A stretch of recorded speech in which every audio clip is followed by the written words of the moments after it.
The sharp crack of a rifle shot reverberated through the ruined streets of Stalingrad, shattering the eerie silence that had lingered for minutes. Somewhere in that maze of collapsed buildings, a German sniper had just taken another life, but his moment of grim satisfaction would be brutally short-lived.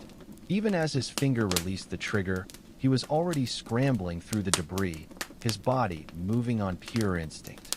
He knew all too well what came next. That single muzzle flash, the unique sound signature, even the bullet's trajectory, they'd all betrayed his position to enemy observers now calculating his exact coordinates with deadly precision. This was the brutal reality of sniper warfare in World War II, a lethal game of chess where every move could mean instant death. Unlike regular infantry who could disappear into the anonymity of their squads, the sniper existed in a world where he was both hunter and prey. Specialized enemy units hunted men like him with singular purpose.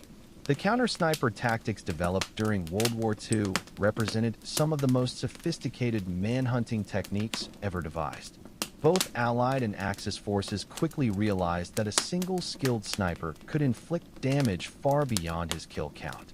These lone marksmen could paralyze entire sectors, shatter troop morale, and eliminate key personnel with surgical precision.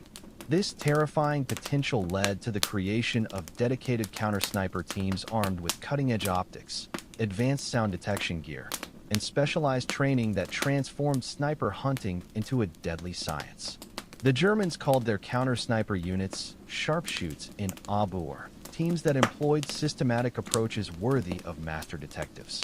They meticulously studied muzzle flash patterns, analyzed bullet trajectories, and maintained detailed maps marking every probable sniper position.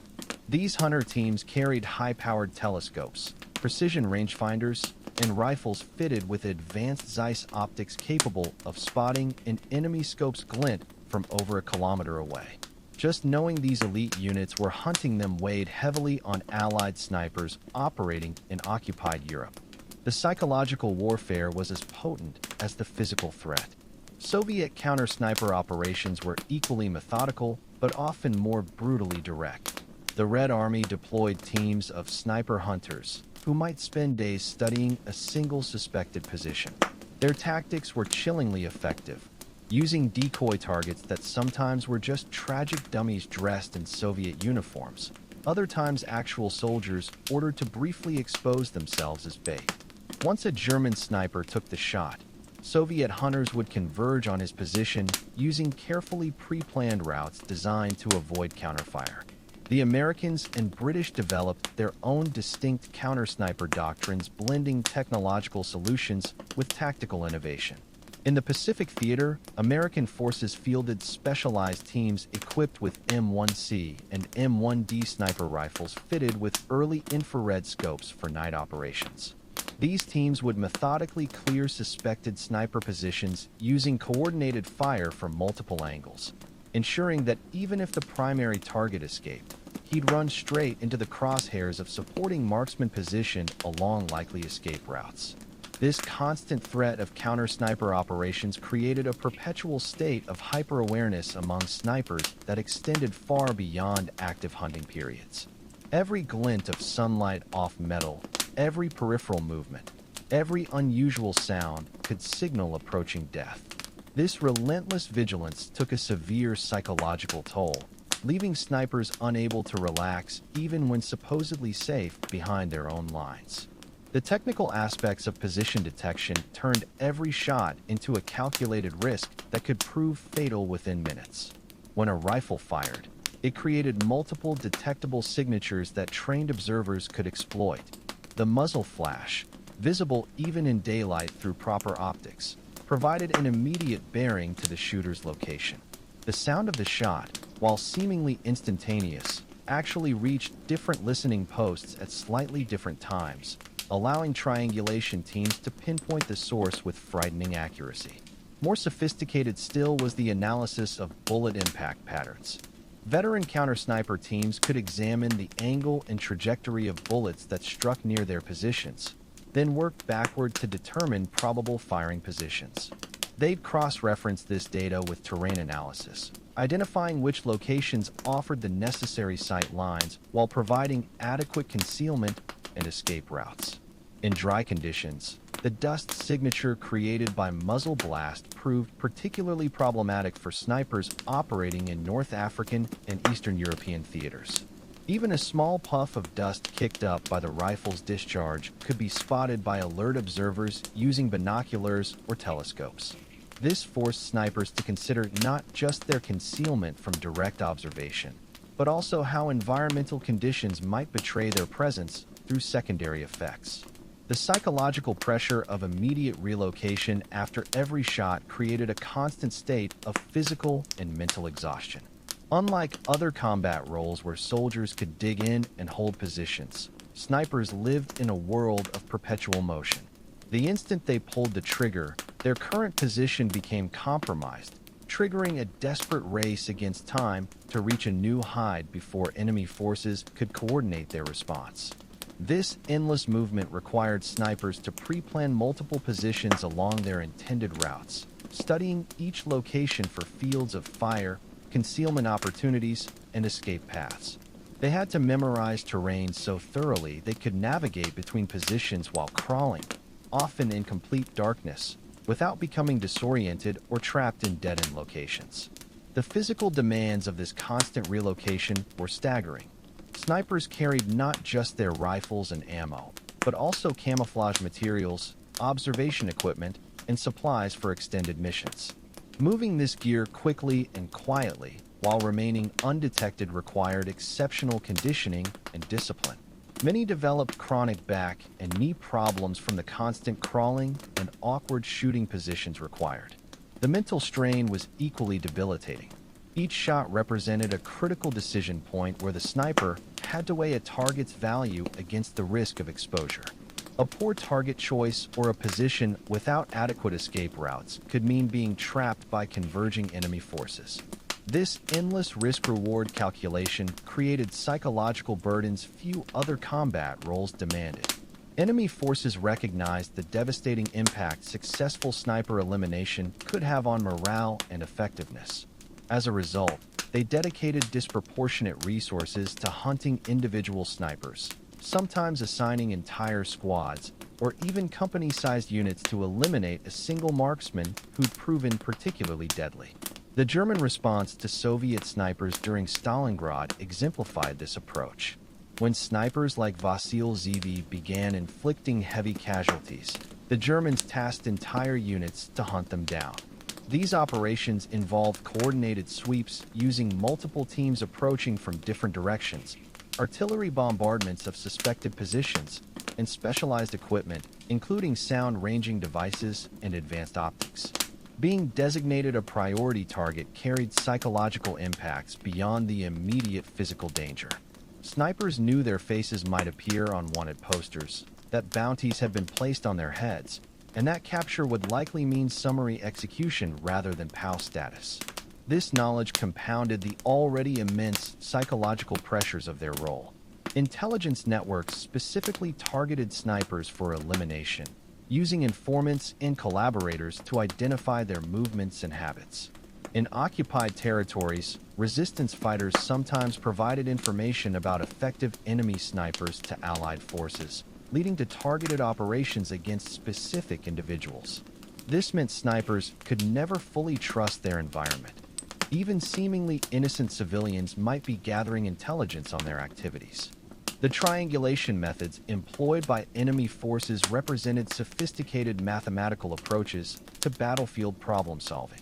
Teams of observers positioned at known coordinates would record the bearing to muzzle flashes or sound sources, then use trigonometry to calculate the shooter's precise location.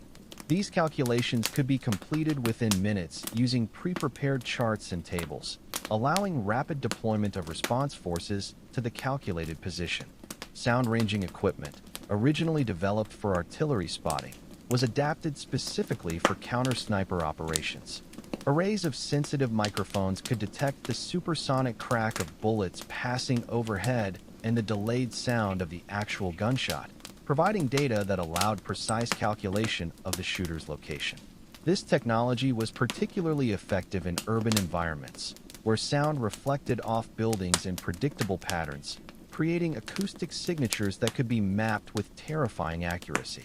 The isolation experienced by snipers operating alone or in small teams created psychological challenges largely unique among combat roles.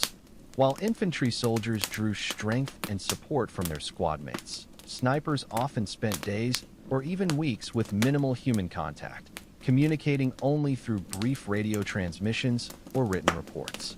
This isolation was both tactical and social. Tactically, large groups were impossible to conceal and moved too slowly to avoid detection.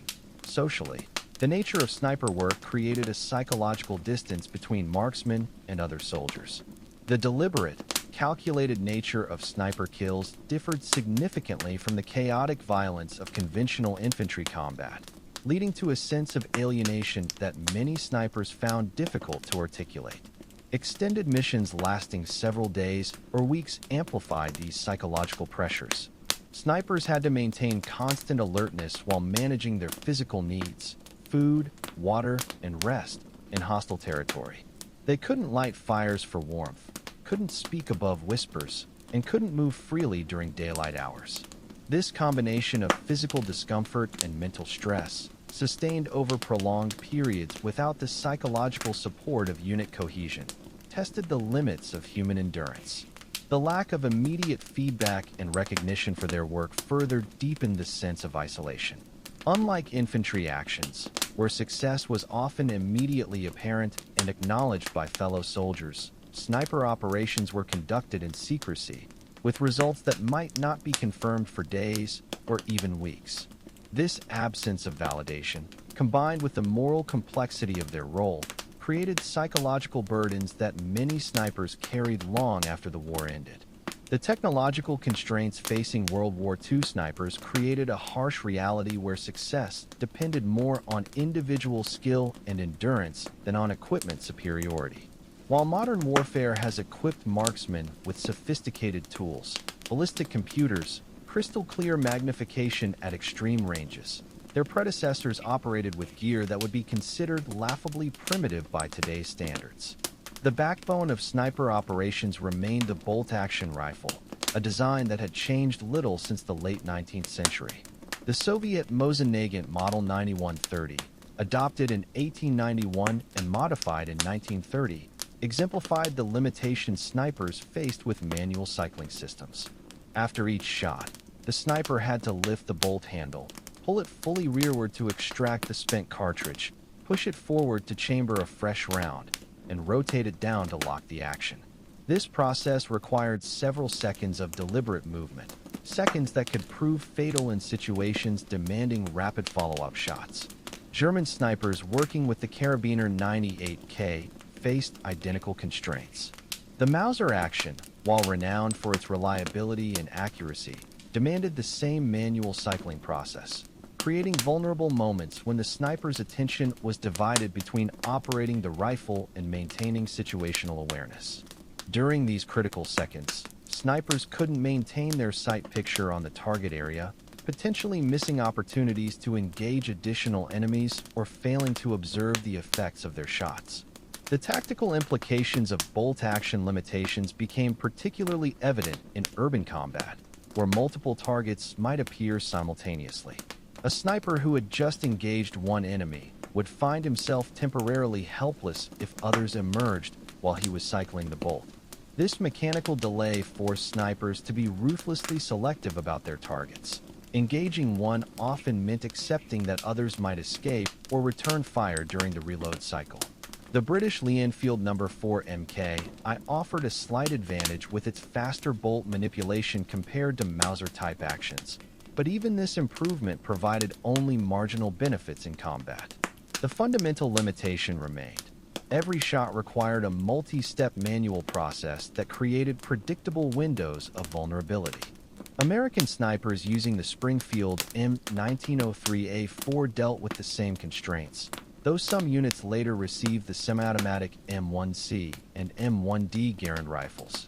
However, these semi-automatic weapons came with their own drawbacks. reduced accuracy compared to purpose-built bolt-action sniper rifles, and a distinctive metallic ping when the in-block clip ejected after the 8th shot, potentially alerting enemies to the sniper's position. The optical systems available to World War II snipers represented another significant technological barrier. German ZF-42 scopes, considered among the most advanced of the war, typically provided only 4x magnification with a relatively narrow field of view. The Soviet PU scope mounted on Mosin-Nagant rifles offered 3.5x magnification, while British and American scopes generally provided between 2.5x and 4x magnification. These magnification levels, while adequate for ranges up to 400 meters, severely limited snipers' ability to engage distant targets. Modern military scopes routinely offer 10x to 25x magnification with variable power settings, allowing adjustments based on range and conditions.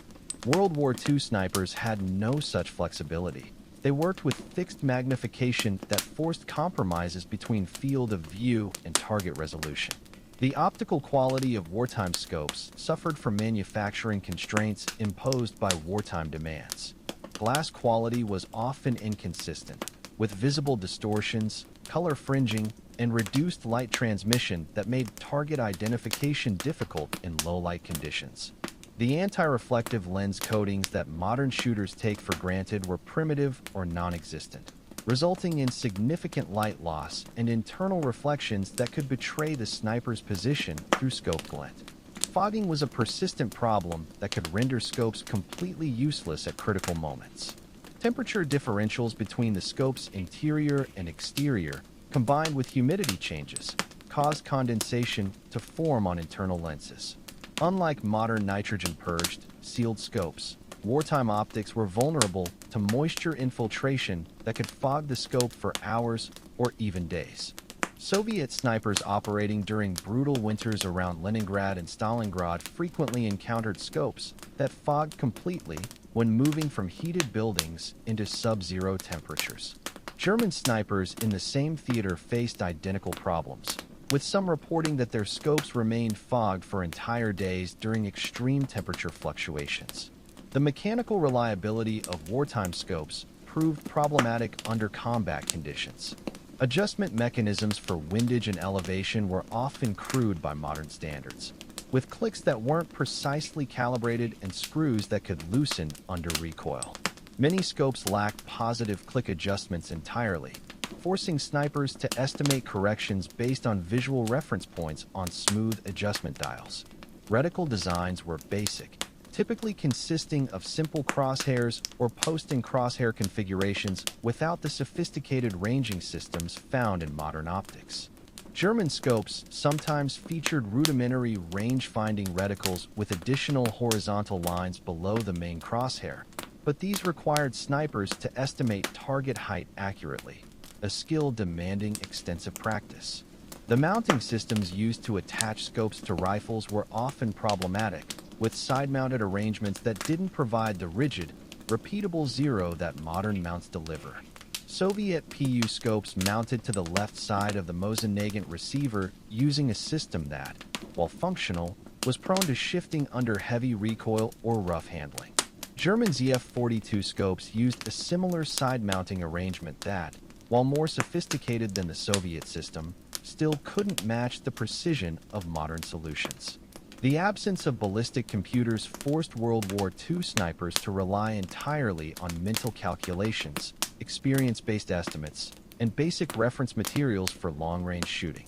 Modern snipers can input atmospheric conditions, target range, and ammunition specifications into handheld devices that instantly calculate firing solutions.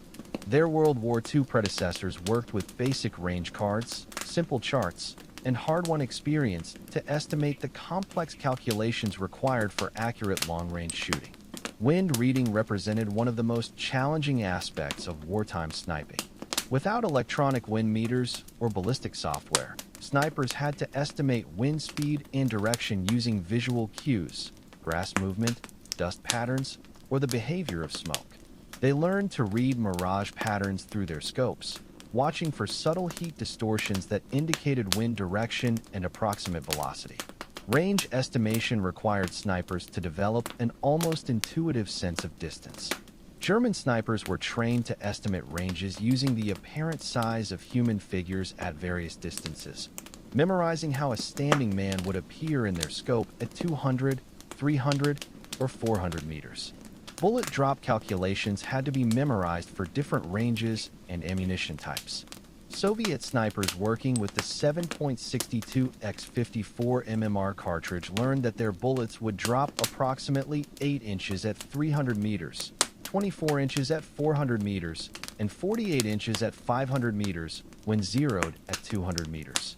These figures had to be adjusted mentally for temperature, altitude, and ammunition variations, all without electronic aids. The primitive state of camouflage technology during World War II forced snipers to rely heavily on natural materials and basic concealment principles. While modern snipers have access to advanced synthetic materials and scientifically designed camouflage patterns, their wartime predecessors worked with burlap, local vegetation, and crude camouflage nets, materials that required constant adaptation to changing environments.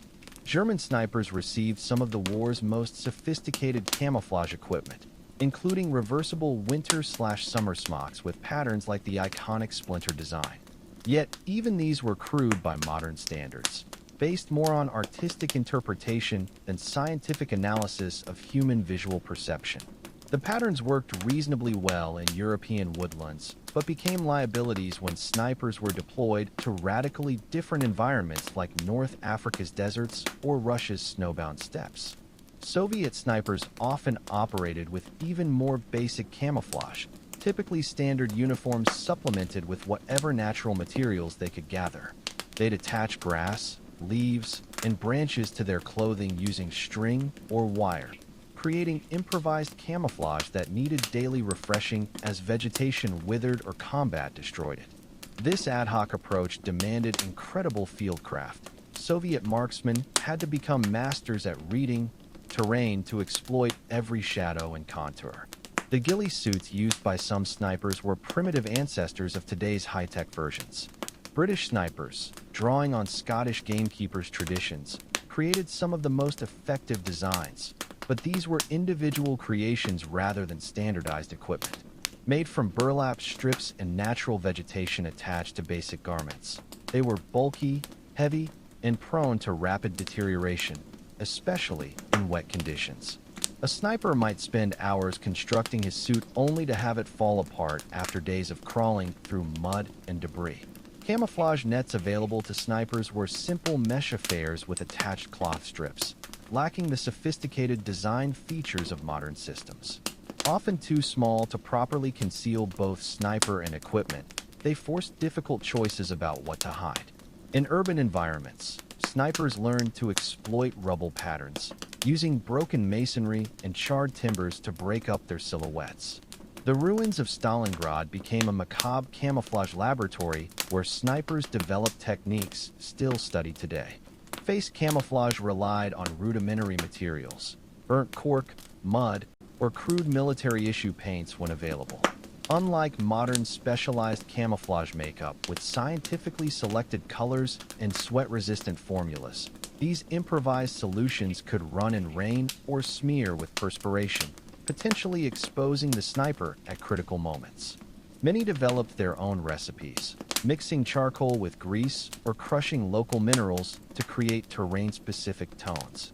The lack of advanced camouflage technology placed enormous emphasis on fieldcraft, the art of using natural terrain for concealment. Snipers became experts at selecting positions that offered inherent camouflage advantages, often spending hours observing how light moved across a potential firing position before committing to it. They learned that proper concealment wasn't just about covering themselves with materials, but understanding how the human eye detects movement and unnatural shapes. Environmental factors dictated constant adaptation. A position perfect at dawn might become a death trap by midday, as the sun's angle changed shadows. Snipers operating in autumn faced particular challenges as foliage changed color and dropped, requiring daily updates to their camouflage. Those in urban environments had to account for seasonal changes in how light filtered through bomb-damaged structures. Equipment maintenance under field conditions presented constant challenges that modern snipers rarely face. Without proper cleaning solvents, precision tools, or replacement parts, World War II snipers maintained their gear through improvised solutions that often did more harm than good. A fog scope might be disassembled using whatever tools were handy, cleaned with whatever liquids were available, and reassembled in conditions that would horrify modern armorers. The weight and bulk of equipment created significant mobility challenges. A German sniper's full load, Carabiner 98K rifle, 8.5 pounds, scope, ammunition, personal gear, and camouflage materials, could exceed 30 pounds. Soviet snipers with their Mosin-Nagant rifles faced similar burdens, all while needing to remain mobile enough for the constant position changes their survival demanded. Extreme cold on the Eastern Front pushed equipment and men beyond design limits. Metal rifle components became so cold that exposed skin would freeze to them instantly. Soviet sniper Nikolai Ilyin described the bolt handle of his Mosin-Nagant becoming a torture device that could strip flesh from palms if operated without proper hand protection. Yet thick winter mittens made precise trigger control nearly impossible. German snipers discovered their rifles' metal components became brittle in extreme cold, with firing pins shattering and trigger mechanisms freezing solid. Lubricants thickened to the consistency of paste, causing actions to cycle sluggishly or jam completely. Ammunition performance became unreliable as contracted cartridge cases affected precision tolerances, and powder burned differently in sub-zero temperatures. Optical equipment proved particularly vulnerable to temperature extremes. Scopes would fog completely when moving between heated shelters and sub-zero exteriors, sometimes remaining useless for hours. German ZF-42 scopes developed internal ice crystals that rendered them inoperable until warmed, a process that might require returning to rear areas miles behind the lines. More insidious was cold's effect on the human eye itself. Extended observation through scopes in sub-zero temperatures caused eye moisture to freeze, creating painful ice crystals on lashes and sockets. Constant tearing from cold wind would freeze immediately on cheeks, forming ice buildups that interfered with sight pictures. Soviet snipers learned to place cloth or leather between their eyes and scope eyepieces to prevent skin freezing to metal, a solution that further reduced already limited fields of view. Frostbite became an occupational hazard, claiming fingers, toes, and facial features with ruthless efficiency. The combination of immobility and direct contact with frozen ground meant frostbite could develop within minutes on exposed skin, within hours on areas covered only by standard clothing. Trigger fingers suffered particularly. Many veteran snipers carried permanent nerve damage that affected their shooting for the rest of their lives. Equipment failures in extreme cold went beyond inconvenience to become lethal threats. Leather slings cracked and became rigid. Metal components contracted enough to affect rifle zero. Wooden stocks split along the grain during rapid temperature changes. German snipers at Stalingrad reported rifle stocks cracking audibly during firing, creating structural weaknesses that degraded accuracy. The North African theater presented opposite, but equally deadly environmental challenges. Desert temperatures exceeding 120 degrees Fahrenheit made metal rifle components too hot to touch with bare skin. British snipers found their Lee Enfield rifles could literally burn exposed flesh. Intense heat created mirage effects that made accurate range estimation nearly impossible during peak hours, forcing snipers to restrict operations to dawn and dusk. Sand infiltration proved a constant menace, working into every mechanical tolerance to create abrasive conditions that wore down moving parts. Scope adjustments became locked by sand accumulation. Lens surfaces became scratched and pitted by wind-blown particles. Water scarcity meant cleaning sand from mechanisms, normally requiring significant water, became a luxury. Snipers faced impossible choices between drinking water and weapon maintenance. Desert conditions created unique camouflage challenges.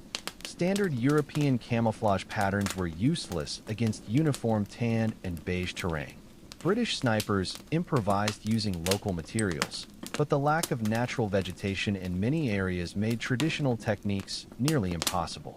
The reflective properties of sand forced new approaches to concealment, with many snipers learning to exploit the very mirage effects that hampered their shooting. Heat exhaustion and dehydration degraded cognitive function in ways that directly impacted shooting accuracy.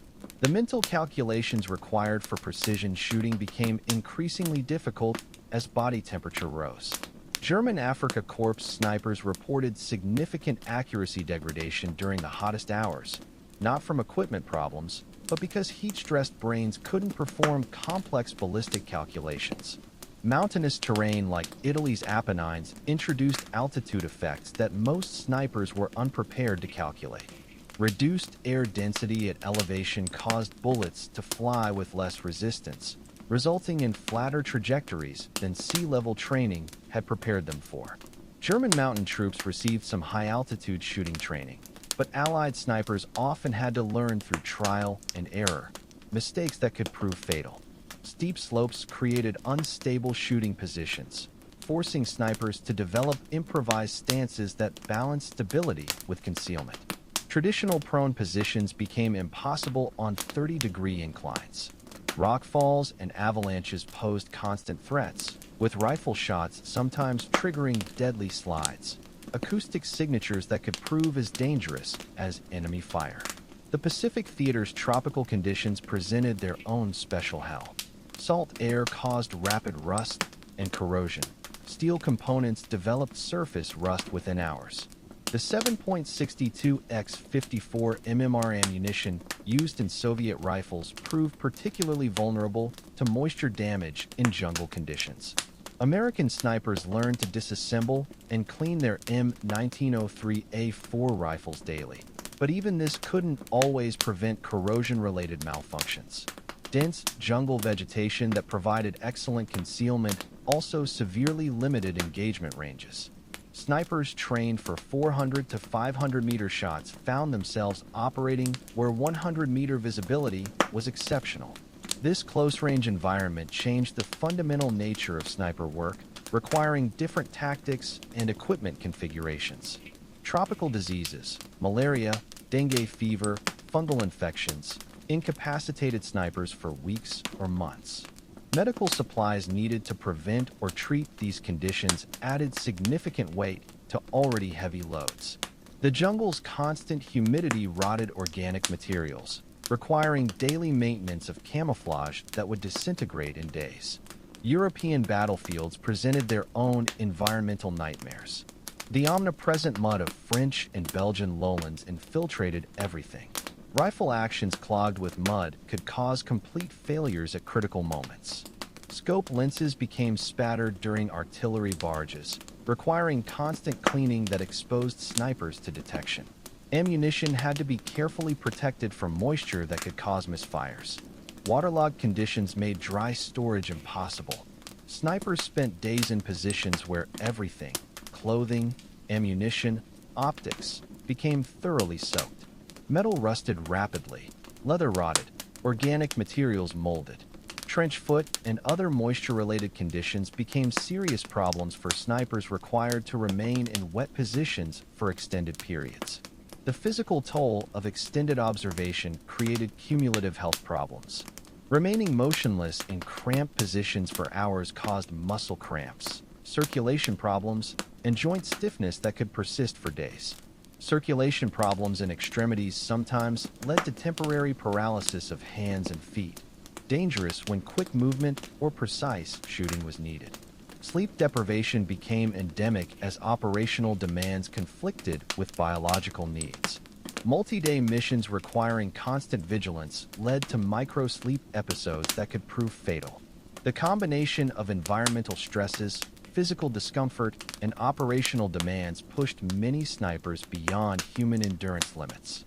The psychological landscape of sniper warfare in World War II created a unique form of mental torment that distinguished marksmen from every other combat role.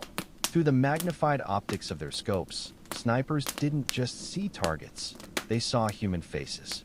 The German ZF-42's 4x magnification brought enemy features into shocking clarity, revealing individual expressions that transformed impersonal combat into intimate executions. Soviet sniper Lyudmila Pavlichenko described the haunting intimacy of her PU scope's view. Watching enemies eat meals, read letters from home, or share quiet moments with comrades seconds before she ended their lives. This forced familiarity created psychological burdens conventional soldiers never faced. Where infantrymen fired at distant shapes or muzzle flashes, snipers consciously selected specific targets, aimed deliberately at vital organs, then observed the devastating results through magnified optics. German sniper training emphasized observing bullet impacts to confirm kills, a requirement that forced marksmen to watch targets die in graphic detail. High-velocity rifle rounds created horrific wounds clearly visible through scopes. American snipers in the Pacific faced particular distress when engaging Japanese soldiers who continued fighting after mortal wounds, requiring multiple shots while observing prolonged death throes. The moral complexity of engaging unaware targets challenged traditional combat ethics. British snipers in Normandy frequently encountered Germans performing mundane activities: eating, writing letters, maintaining equipment. The scope's intimate view showed these human moments before deliberate termination. This voyeuristic aspect created moral unease difficult to reconcile with honorable warfare concepts. Targeting enemy officers compounded these dilemmas. High-value targets were often observed for hours, allowing snipers to study their personalities and leadership styles. German marksmen watched Soviet officers conduct briefings and interact with subordinates before killing them. Soviet snipers faced similar conflicts when eliminating German commanders they'd come to know through extended surveillance. The intelligence value of these kills was undeniable, but the personal nature created psychological burdens unlike conventional combat. Snipers understood that eliminating a company commander would disrupt operations far beyond the tactical impact, with cascading effects on hundreds of soldiers. This knowledge came with the sobering realization they were conducting personalized psychological warfare through targeted assassinations. Successful operations inevitably increased enemy countermeasures. German officers who survived Soviet sniper attacks began wearing enlisted uniforms and avoiding exposed positions. American snipers who proved effective against Japanese officers faced dedicated hunter teams. This created a cruel paradox. The better a sniper performed, the more he became a priority target himself. Medical personnel presented particularly agonizing moral dilemmas. International law protected medics, but combat realities blurred these lines. German snipers on the Eastern Front frequently encountered Soviets simultaneously acting as combatants and medics, carrying weapons while tending wounded. The extended observation periods forced difficult judgments about legitimate targets under laws of war. Capture meant near-certain execution rather than POW status. Soviet treatment of German snipers was notoriously brutal, with many facing torture before death. Japanese forces considered snipers particularly dishonorable, subjecting captured marksmen to extreme abuse. This knowledge influenced every tactical decision, from position selection to escape routes. British snipers operating in occupied Europe faced additional peril from German commando order directives requiring immediate execution of special operations personnel. This constant existential threat created stress levels unknown to conventional soldiers who could expect Geneva Convention protections. The isolation inherent in sniper operations amplified these pressures by removing unit cohesion's psychological support. Infantrymen processed combat stress through shared experiences, but snipers lacked this outlet. The secretive nature of their work made discussing experiences with conventional soldiers pointless. No one else understood watching a man's face through crosshairs as you ended his life. Extended solitude and observation posts provided too much time for morbid reflection without the distraction of camaraderie. Soviet sniper Vasily Zaitsev described the echo chamber of conscience that developed during multi-day stalks, where every ethical justification got examined and re-examined in isolation. The strategic impact of sniper terror received minimal post-war recognition. While militaries valued snipers' tactical contributions, the psychological warfare aspect, deliberately traumatizing enemy units through individualized violence, remained uncomfortably absent from victory narratives. German snipers understood they were weapons of fear as much as precision, but this dimension went officially unacknowledged. Long-term psychological effects often emerged after combat ended. Many snipers reported persistent nightmares featuring specific kills observed through their scopes. The intimate, magnified nature of these memories made them more visceral than conventional combat trauma. American sniper Herman Davis described being haunted not by battles, but by the face of a young German soldier who smiled at a joke seconds before Davis fired. Post-war societies proved ill-equipped to address these wounds. German sniper veterans faced double stigma, association with Nazi defeat, and cultural distaste for unheroic sniper warfare. Many self-medicated with alcohol, their suffering compounded by society's rejection. Soviet marksmen fared slightly better as state propaganda celebrated some sniper heroes, but the majority received little psychological support. British and American snipers found conventional combat trauma treatments inadequate for their specialized experiences. The deliberate nature of sniper kills differed fundamentally from infantry combat's reactive violence, requiring different therapeutic approaches that didn't yet exist. Many simply suppressed their experiences, leading to late-onset psychological crises. The German Wehrmacht's sniper training program, while tactically sophisticated, suffered from fundamental limitations reflecting institutional ambivalence. The Zossen Sniper School's 6-week course emphasized marksmanship but provided insufficient fieldcraft instruction.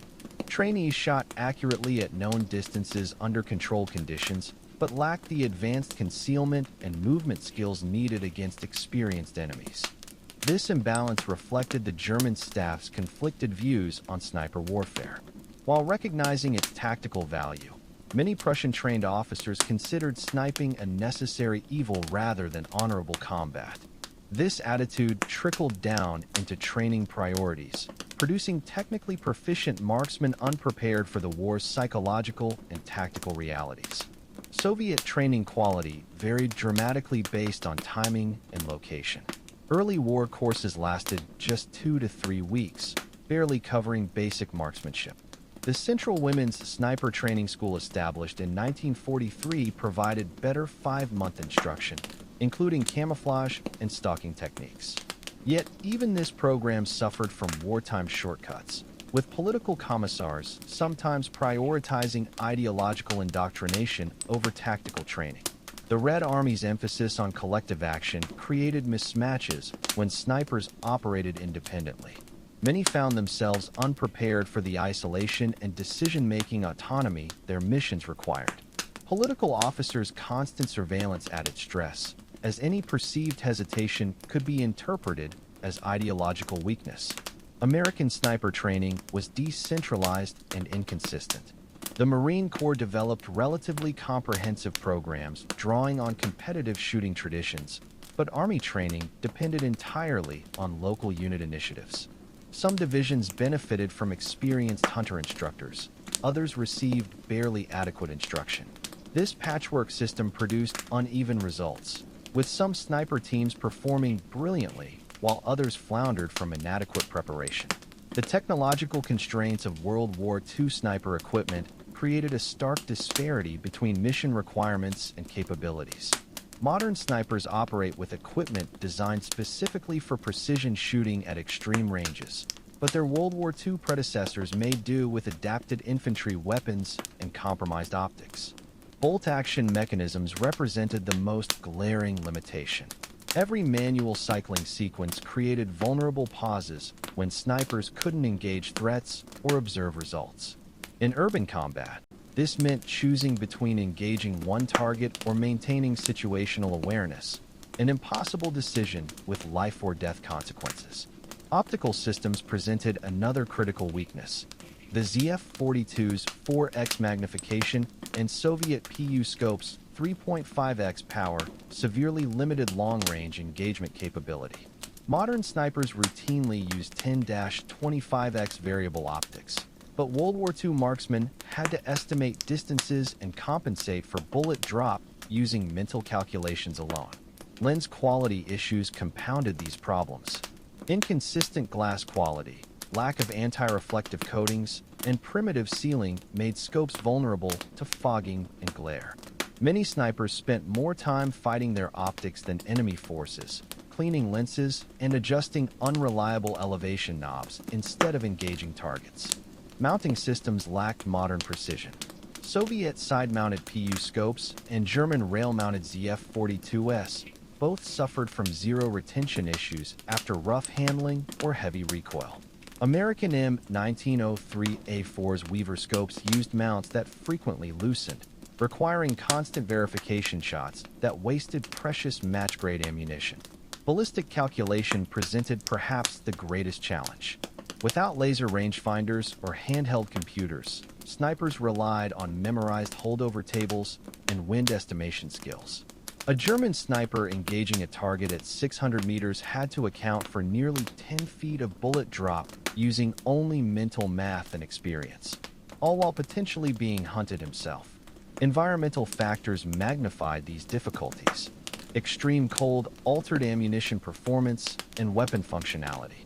Desert heat created mirage effects that distorted aim points. Jungle humidity caused optics to fog instantly when moving between temperature zones. Mountainous terrain introduced altitude effects rarely covered in training. These constraints forced snipers to develop extraordinary improvisational skills. A German marksman might use his scope's reticle to estimate wind speed by observing grass movement. Soviet snipers learned to judge distance by how clearly they could see uniform buttons through their optics. American teams developed hand signals to communicate wind values during stalks. The psychological impact of these limitations cannot be overstated. Modern snipers train with equipment that instills confidence in its capabilities, but World War II marksmen constantly battled their own gear while engaging the enemy. This added tremendous stress to an already psychologically demanding role, as snipers could never fully trust their equipment's reliability. Supply chain failures exacerbated these equipment challenges. Match-grade ammunition was always in critically short supply, with German snipers sometimes rationed to 5 precision rounds per day. Soviet logistics prioritized quantity over consistency, forcing marksmen to test fire ammunition lots to identify usable cartridges. Optics repair parts were virtually non-existent at the front. A sniper whose ZF-42 developed internal fogging might wait months for replacement lenses, if they came at all. Many resorted to field-expedient repairs that often worsened problems, disassembling scopes with improvised tools, cleaning lenses with whatever liquids were available. Camouflage materials suffered similar shortages. The German army's reversible smocks were never produced in sufficient quantities. Soviet snipers frequently operated in standard uniforms augmented with whatever local vegetation they could gather. American jungle camouflage was often improvised from burlap and netting. This logistical neglect reflected institutional priorities. While tank crews and pilots received regular supplies of specialized equipment, snipers were often last in line.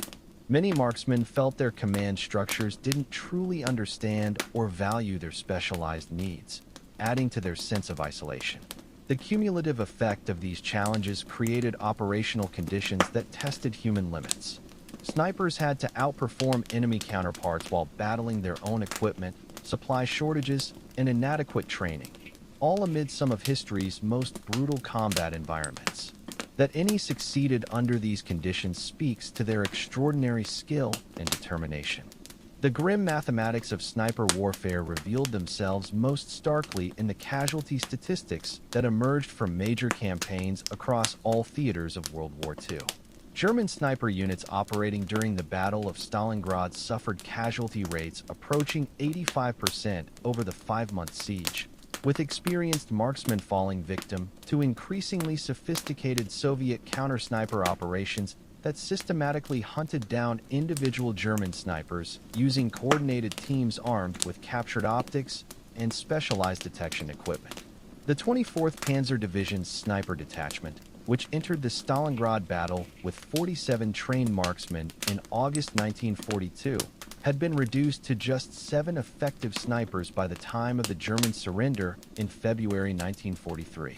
The majority of these casualties resulted not from direct sniper duels, but from devastating artillery strikes directed at suspected positions, coordinated infantry assaults on compromised locations, and the overwhelming effects of Soviet counterfire that targeted any area from which German snipers had been observed operating. Soviet records from the Stalingrad campaign indicate their sniper units suffered comparably severe losses, with the 62nd Army's sniper companies experiencing turnover rates exceeding 70% during the most intense periods of urban combat. The close-range nature of fighting in the ruined city created conditions where snipers were forced to operate at distances under 200 meters, eliminating most of the tactical advantages that longer-range precision shooting normally provided, while exposing marksmen to direct assault by infantry units that could approach through the extensive rubble. The 13th Guards Rifle Division's sniper platoon, commanded by Senior Lieutenant Anatoly Chekhov, lost 23 of its 31 snipers during a 6-week period in October-November 1942. These casualties occurred despite the unit's extensive experience and sophisticated camouflage techniques, demonstrating that even the most skilled snipers could not overcome the fundamental vulnerability created by operating in fixed positions while under constant observation by enemy forces equipped with advanced optical equipment. American sniper casualties in the Pacific Theater reflected the unique challenges of jungle warfare, where dense vegetation that provided excellent concealment also created conditions favoring close-range combat that limited the effectiveness of traditional long-range precision shooting. Marine sniper teams operating during the Guadalcanal campaign suffered casualty rates of approximately 60% over the 6-month battle, with most losses resulting from Japanese infiltration tactics that allowed enemy forces to approach sniper positions undetected through thick undergrowth.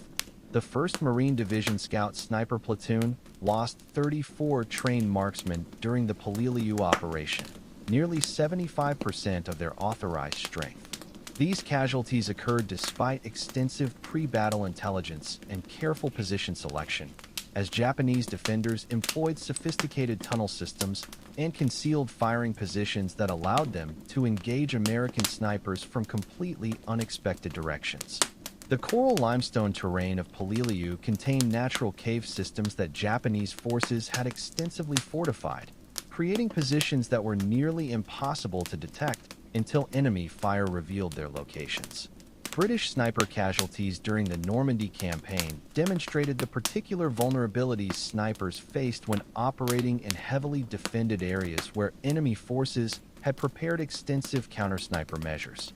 The 3rd Infantry Division sniper sections suffered 43% casualties during the first month following D-Day, with German counter-sniper teams proving particularly effective at identifying and eliminating British marksmen who had revealed their positions through muzzle flash or scope glint. The bocage terrain of Normandy, a nightmarish patchwork of small fields bordered by dense hedgerows, created tactical conditions that heavily favored defenders while exposing attacking snipers to observation from multiple concealed positions. German snipers operating from prepared positions with pre-ranged firing lanes could engage British snipers who were forced to move through unfamiliar terrain while searching for suitable firing positions. The thick hedgerows that characterized the Norman countryside provided excellent concealment for defenders, but created natural choke points where advancing snipers could be ambushed by enemy forces who knew the terrain intimately. Artillery and mortar fire represented the single greatest killer of snipers across all theaters, accounting for approximately 40% of sniper casualties. The fixed positions that effective sniper operations required made marksmen particularly vulnerable to indirect fire missions that could be directed with precision once enemy forces had identified sniper locations through observation or detection of muzzle signatures.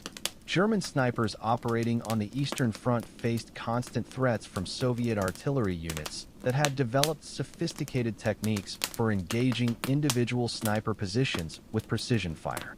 Soviet forward observers would identify German sniper positions through careful observation, then direct concentrated artillery fire at specific buildings, terrain features, or other locations where German marksmen had been detected. The 13th Guards Artillery Regiment developed specialized procedures for engaging German sniper positions that involved firing precise concentrations of 76 mm and 122 mm shells at suspected locations, followed by immediate infantry assaults designed to eliminate any survivors. Soviet Katyusha rocket artillery proved devastatingly effective against German sniper positions in urban environments, where multiple rocket impacts would collapse entire buildings and eliminate any snipers operating from upper floors or concealed positions. The psychological effect of rocket artillery was as significant as its physical impact, as German snipers learned to associate any detection of their positions with immediate and overwhelming indirect fire response. German artillery units developed similar techniques for engaging Soviet sniper positions using forward observers equipped with advanced optics to identify enemy marksmen and direct precision fire at their locations.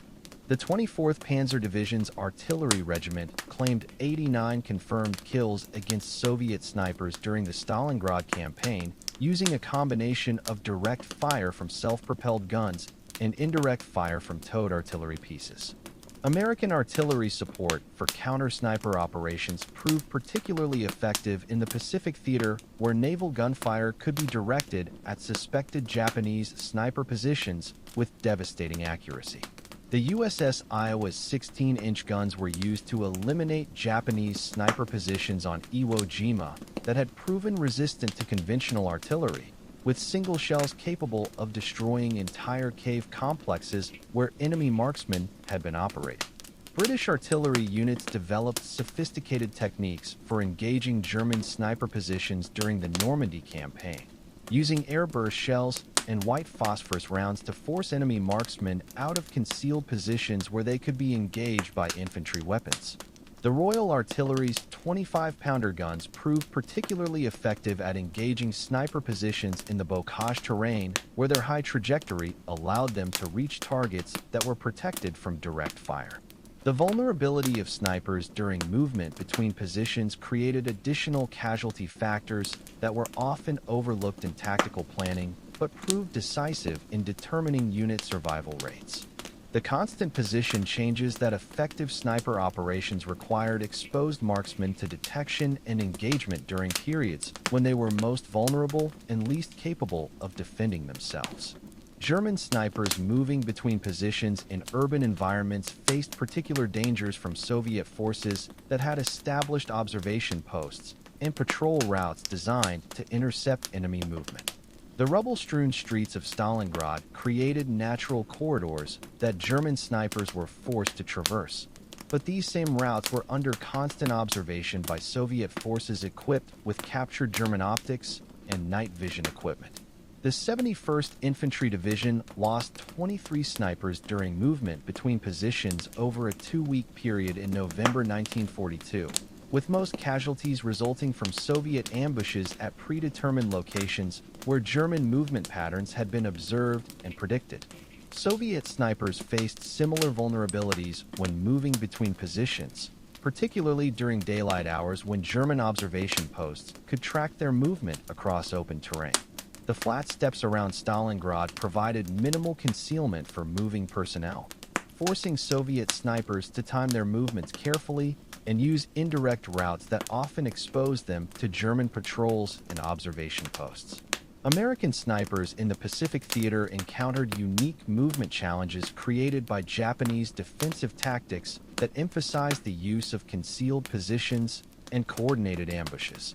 Marine snipers moving between positions on Guadalcanal faced constant threats from Japanese forces that had established extensive tunnel systems and concealed firing positions throughout the jungle terrain. The dense vegetation that provided excellent concealment for stationary snipers became a liability during movement, as the noise created by passage through thick undergrowth could alert enemy forces to sniper locations and movement patterns. British snipers operating in the bocage terrain of Normandy faced movement challenges that were complicated by the geometric pattern of hedgerows and fields that created predictable routes between positions. German forces had established observation posts at key terrain features that allowed them to monitor British movement patterns and establish ambush positions at likely crossing points. The 3rd Infantry Division's sniper sections developed specialized movement techniques that involved coordinated diversions and multiple route options. But these procedures required extensive coordination and consumed significant time that reduced operational effectiveness. Extraction procedures represented another critical vulnerability that contributed significantly to sniper casualty rates. The specialized nature of sniper operations often required marksmen to operate in isolated positions that were difficult to reach and even more difficult to evacuate when operations were compromised or when snipers were wounded and required medical evacuation. German extraction procedures for compromised sniper positions relied heavily on smoke screens and suppressive fire to cover withdrawing marksmen. But these techniques were often ineffective against Soviet forces that had surrounded sniper positions and established overlapping fields of fire. The 24th Panzer Division lost 17 snipers during failed extraction attempts over a 3-week period, with most casualties occurring during the final phases of withdrawal when snipers were most exposed to enemy fire. Soviet extraction procedures emphasized the use of diversionary attacks and coordinated fire support to cover withdrawing snipers. But the limited availability of supporting arms often meant that snipers were forced to conduct their own extractions without adequate cover. The 62nd Army Sniper Companies developed self-extraction techniques that relied on pre-planned routes and cached equipment. But these procedures required extensive preparation and were vulnerable to German interdiction. American extraction procedures in the Pacific Theater were complicated by the jungle terrain and Japanese defensive tactics that made conventional evacuation routes extremely dangerous.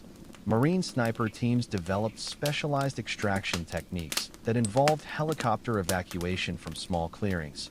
But these procedures were limited by aircraft availability and weather conditions that often prevented aerial operations. The casualty rates among sniper units created cascading effects that reduced overall unit effectiveness beyond the simple loss of individual marksmen. Experienced snipers represented significant training investments that required months or years to replace, and their loss eliminated institutional knowledge about enemy tactics, terrain characteristics, and operational procedures that could not be quickly transmitted to replacement personnel. German sniper units that had suffered heavy casualties were often reconstituted with hastily trained replacements who lacked the experience necessary to operate effectively against seasoned enemy forces. These replacement snipers suffered even higher casualty rates than the veterans they replaced, creating a cycle of losses that prevented units from maintaining operational effectiveness over extended periods. The psychological impact of high casualty rates affected the performance of surviving snipers and replacement personnel who understood that their chances of survival were statistically poor. This knowledge influenced tactical decision-making and risk assessment in ways that often reduced operational effectiveness, while paradoxically failing to improve survival rates. The devastating casualty rates and operational sacrifices that defined sniper warfare in World War II were compounded by a complex web of institutional attitudes and bureaucratic obstacles that prevented many marksmen from receiving appropriate recognition for their contributions. The military establishments of all combatant nations struggled with fundamental questions about the legitimacy and honor of sniper warfare, creating an ambivalent atmosphere where exceptional battlefield performance was simultaneously valued for its tactical effectiveness and viewed with suspicion due to its departure from conventional concepts of honorable combat.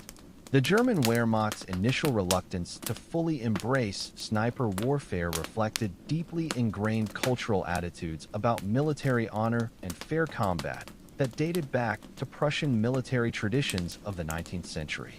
Senior German officers educated in military academies that emphasized direct confrontation and conventional tactics viewed sniping as a necessary but distasteful deviation from proper military conduct. This institutional ambivalence meant that exceptional sniper achievements were often acknowledged in unit records but rarely resulted in the same level of formal recognition that conventional combat actions received.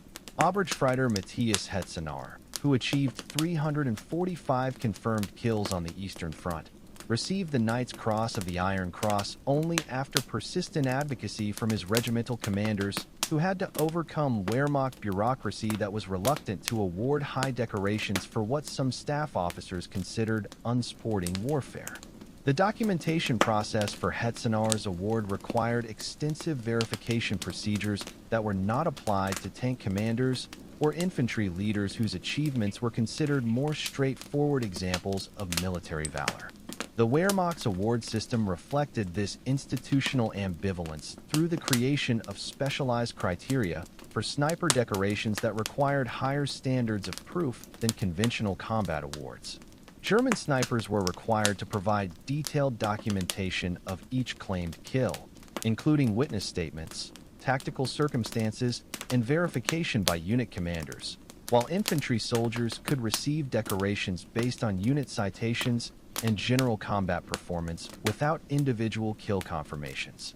Soviet attitudes towards sniper recognition were complicated by ideological considerations that emphasized collective achievement over individual heroism, creating bureaucratic obstacles that prevented many exceptional marksmen from receiving appropriate acknowledgement for their contributions.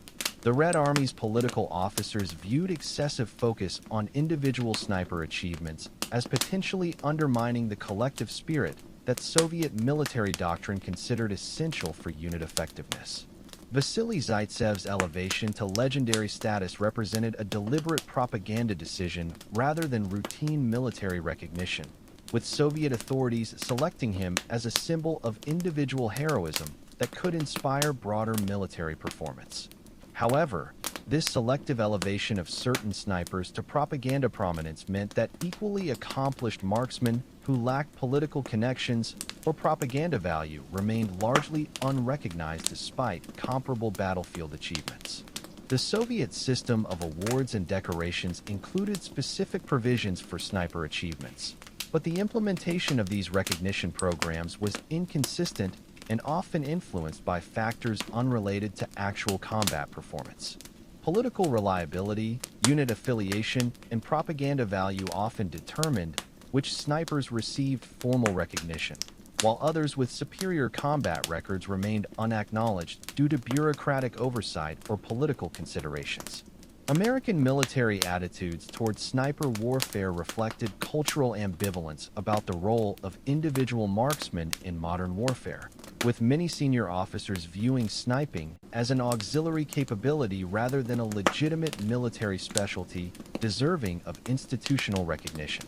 The U.S. military's emphasis on technological solutions and overwhelming firepower created an institutional environment where precision shooting was valued for its tactical utility, but not considered worthy of the same recognition accorded to conventional combat leadership. Marine Corps sniper Chuck Mawinney, who achieved 103 confirmed kills in Vietnam, received minimal official recognition during his service period, reflecting institutional attitudes that had been established during World War II and persisted into subsequent conflicts.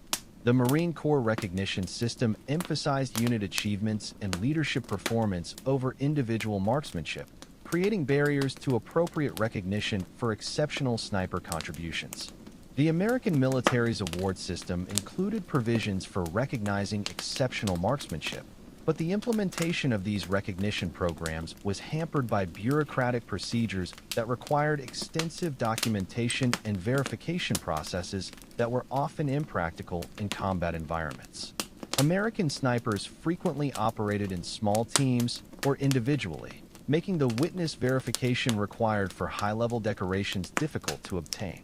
British military traditions, while more accepting of individual marksmanship achievements due to the country's sporting heritage, still reflected institutional ambivalence about the role of snipers in modern warfare. The British Army's recognition system acknowledged exceptional shooting performance, but often categorized sniper achievements as specialized skills rather than conventional military valor, creating subtle distinctions that affected the level of recognition that marksmen received. The classification of sniper operations under various security protocols created additional barriers to recognition that persisted long after the war's conclusion. Many sniper missions were conducted as part of special operations or intelligence gathering activities that required security classifications, preventing detailed documentation of individual achievements or public recognition of exceptional performance.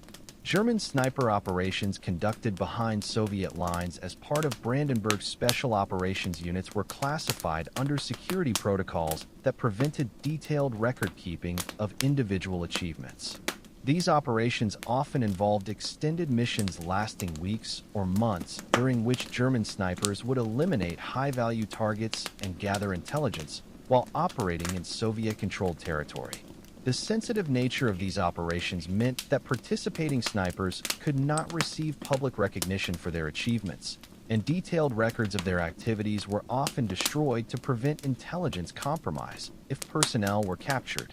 The Brandenburg Regiment's sniper detachments conducted operations throughout the Eastern Front that remained classified for decades after the war's conclusion, preventing participating marksmen from receiving recognition for achievements that included the elimination of Soviet regimental and divisional commanders, the disruption of supply operations, and the gathering of intelligence that influenced major tactical decisions. These operations required exceptional skill and courage but remained hidden from official recognition due to their classified nature. Soviet sniper operations conducted by NKVD special units and partisan forces were similarly classified under security protocols that prevented detailed documentation of individual achievements. These operations often involved the elimination of German collaborators, the assassination of enemy officials in occupied territories, and intelligence gathering missions that required extended periods of operation behind enemy lines. The NKVD's special sniper units conducted operations throughout occupied Europe that remained classified until the collapse of the Soviet Union, preventing participating marksmen from receiving appropriate recognition for achievements that included the elimination of high-ranking German officials, the disruption of occupation administration, and the support of resistance operations. American sniper operations conducted as part of Office of Strategic Services, OSS. Missions were classified under security protocols that prevented detailed documentation of individual achievements for decades after the war's conclusion.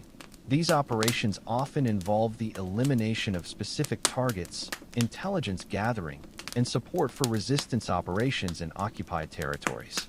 OSS sniper teams conducted operations throughout occupied Europe and the Pacific that remained classified until the 1970s, preventing participating marksmen from receiving recognition for achievements that included the elimination of key enemy personnel, the disruption of occupation operations, and the support of indigenous resistance forces. British Special Operations Executive (SOE) sniper operations were similarly classified under security protocols that prevented detailed documentation of individual achievements. These operations often involved extended missions in occupied territories where British marksmen would eliminate specific targets while supporting resistance operations and gathering intelligence. SOE sniper operations throughout occupied Europe remained classified for decades after the war's conclusion, preventing participating marksmen from receiving appropriate recognition for achievements that often exceeded those of conventional snipers in terms of both skill requirements and operational risks. The limited availability of post-war psychological support created additional recognition challenges for sniper veterans who suffered from combat trauma but were unable to access appropriate treatment or acknowledgement of their service-related injuries. The intimate nature of sniper warfare created psychological wounds that were often more severe than those experienced by conventional combat veterans, But the limited understanding of combat trauma during the 1940s and 1950s meant that appropriate treatment was rarely available. German sniper veterans returning from the Eastern Front often suffered from severe psychological trauma related to their combat experiences, but the collapse of German military medical systems meant that appropriate treatment was unavailable. Many German snipers experienced persistent nightmares, intrusive memories of specific kills observed through their scopes, and difficulty adjusting to civilian life. But these symptoms were often dismissed as normal readjustment difficulties rather than recognized as service-connected disabilities requiring treatment. The social stigma associated with Germany's defeat and the association of sniping with assassination created additional barriers to recognition and support for German marksmen. Many German sniper veterans found that their wartime service was viewed negatively by post-war society, preventing them from discussing their experiences or seeking support for combat-related psychological problems. Soviet sniper veterans faced different but equally significant challenges in obtaining recognition and support for combat-related psychological problems. The Soviet system's emphasis on collective achievement and its reluctance to acknowledge individual psychological weakness meant that combat trauma was often viewed as a sign of political unreliability rather than a legitimate medical condition requiring treatment. Many Soviet snipers experienced severe psychological trauma related to their combat experiences, but were unable to access appropriate treatment due to the stigma associated with psychological problems in Soviet society. The intimate nature of sniper warfare, combined with the extended periods of isolation that many Soviet marksmen experienced, created psychological wounds that persisted for decades after the war's conclusion. American sniper veterans encountered psychological support systems that were more advanced than those available to their European counterparts, but still inadequate for addressing the specific trauma associated with sniper warfare. The American military medical system recognized combat fatigue as a legitimate medical condition, but lacked understanding of the unique psychological challenges that snipers faced due to the intimate nature of their combat role. Many American snipers experienced persistent psychological problems related to their combat experiences, but found that available treatment programs were designed for conventional combat trauma rather than the specific challenges associated with deliberate, observed killing through magnified optics. The lack of specialized treatment meant that many American sniper veterans received inadequate care for psychological wounds that affected their ability to function in civilian society. British sniper veterans encountered similar challenges in obtaining appropriate psychological support. Despite the British military medical system's relatively advanced understanding of combat trauma, the British system recognized battle fatigue as a legitimate medical condition but lacked specialized treatment programs for the unique psychological challenges that snipers faced. The incomplete documentation of sniper contributions in official war records created lasting recognition problems that prevented many exceptional achievements from receiving appropriate acknowledgement. The specialized nature of sniper operations combined with the security classifications that often surrounded their activities meant that detailed records of individual achievements were frequently incomplete or unavailable for post-war recognition efforts. German military records of sniper achievements were often incomplete due to the chaotic conditions during the final years of the war and the deliberate destruction of sensitive documents to prevent their capture by advancing Allied forces. Many exceptional German sniper achievements were documented only in unit war diaries that were subsequently lost or destroyed, preventing post-war efforts to recognize outstanding individual performance. The Wehrmacht's system of maintaining detailed sniper records was disrupted by the constant movement of units, the loss of administrative personnel, and the priority given to operational activities over record-keeping during the final years of the war. Many German snipers who achieved exceptional results found that their achievements were inadequately documented, preventing appropriate recognition even within their own units. Soviet record-keeping of sniper achievements was complicated by the Red Army's emphasis on collective rather than individual performance, resulting in documentation systems that often failed to capture the full extent of individual contributions. Many Soviet snipers achieved exceptional results that were attributed to their units rather than documented as individual achievements, preventing appropriate personal recognition. The Soviet system's political considerations also influenced record-keeping, with some sniper achievements receiving extensive documentation due to their propaganda value, while others were minimally recorded despite comparable or superior performance. This selective documentation created lasting distortions in the historical record that prevented many exceptional Soviet marksmen from receiving appropriate recognition. American documentation of sniper achievements was hampered by the decentralized nature of sniper operations and the lack of standardized record-keeping procedures across different units and theaters. Many American snipers achieved exceptional results that were inadequately documented due to the absence of systematic recording procedures and the priority given to conventional unit activities over specialized operations. The American military's emphasis on unit rather than individual achievements meant that many sniper contributions were documented as part of broader unit activities rather than recorded as individual accomplishments.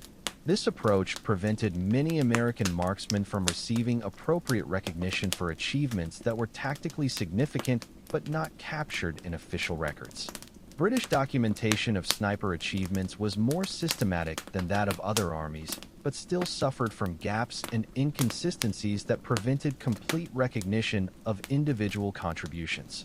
The British system maintained detailed records of sniper training and equipment, but often failed to capture the full extent of operational achievements due to the security classifications that surrounded many sniper activities. The tactical innovations developed by snipers during World War II received limited recognition in post-war military doctrine development despite their significant contributions to the evolution of modern warfare. Many techniques pioneered by wartime snipers became standard procedures in subsequent conflicts, but were not attributed to their original developers, preventing appropriate recognition of their innovative contributions. German snipers developed advanced camouflage techniques, stalking procedures, and counter-sniper tactics that influenced post-war military doctrine throughout NATO forces. But these innovations were often attributed to institutional development rather than recognized as the contributions of individual marksmen. The systematic approach that German snipers developed for urban warfare became standard doctrine for subsequent conflicts, but received minimal recognition as the achievement of specific individuals or units.